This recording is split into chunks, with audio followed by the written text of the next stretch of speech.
Apakah jika tidak keluar 4 bulan tidak masuk surga, dan tidak beriman, dan masuk neraka bagi jemaah tabligh? Mari kita bedah klaim ini dengan kacamata sosiologi agama dan kritik otoritas teologis.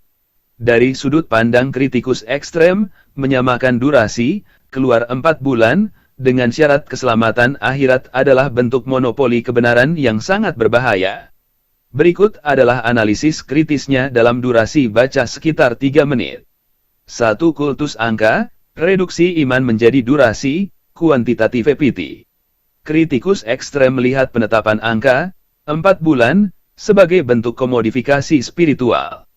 Dalam teks-teks dasar agama, Al-Quran dan hadis, tidak ada satu pun dalil yang mewajibkan angka 120 hari sebagai syarat mutlak masuk surga. Kritik, menjadikan durasi waktu sebagai tolok ukur iman adalah upaya untuk mengkuantifikasi sesuatu yang seharusnya kualitatif. Ini adalah taktik psikologi kelompok untuk menciptakan hierarki. Mereka yang sudah 4 bulan dianggap kasta tertinggi, sementara yang belum dianggap lemah iman. Logika neraka mengancam seseorang dengan neraka hanya karena tidak mengikuti metode organisasi tertentu adalah bentuk terorisme spiritual. Kritikus berpendapat ini adalah cara organisasi mengikat pengikutnya melalui rasa takut, fear-based loyalty. 2. Eksklusivitas iman, in-group versus out-group. Kritikus ekstrem mengacu pada analisis sosiologi kultus, melihat bahwa klaim tidak beriman jika tidak huruf adalah mekanisme untuk memisahkan anggota dari masyarakat luas. Analisis, jika iman didefinisikan melalui huruf, maka miliaran muslim selama 1400 tahun terakhir, termasuk para ilmuwan, buruh, dan orang tua yang menjaga anaknya, dianggap tidak beriman. Ini adalah kesesatan logika, falasi, yang mengerdilkan luasnya rahmat Tuhan hanya menjadi sebatas kegiatan berjalan dari masjid ke masjid.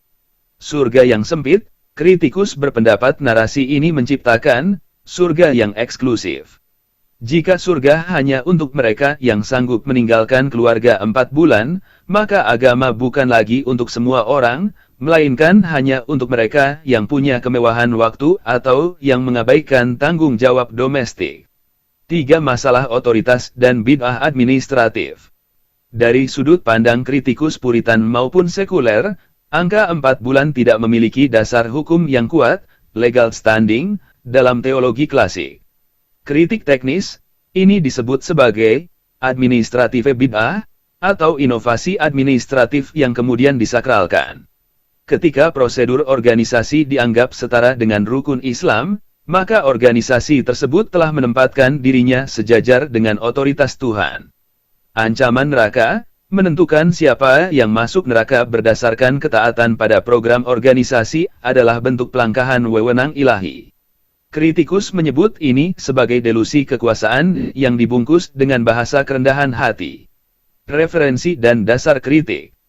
Mumtaz Ahmad, Islamic Fundamentalist in South Asia mengulas bagaimana jamaah tabligh menciptakan subkultur yang sangat eksklusif dan terkadang mengabaikan struktur sosial ekonomi yang lebih luas. Barbara D. Mitchell, Perfecting Women, Itinerant Preaching menyoroti bagaimana gerakan ini mereformasi identitas individu melalui rutinitas ketat, yang bagi kritikus dipandang sebagai bentuk penyeragaman paksa.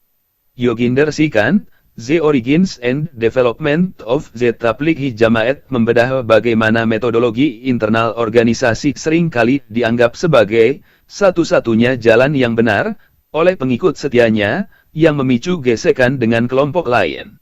Kritik ulama klasik terhadap gulu berlebihan merujuk pada konsep hukum Islam bahwa menetapkan sesuatu yang tidak wajib menjadi wajib atau syarat iman adalah tindakan yang melampaui batas, overstepping, dalam beragama.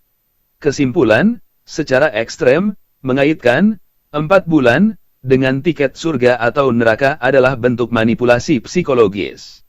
Iman adalah hubungan personal antara manusia dengan penciptanya, bukan hasil dari absensi kehadiran dalam sebuah program dakwah keliling.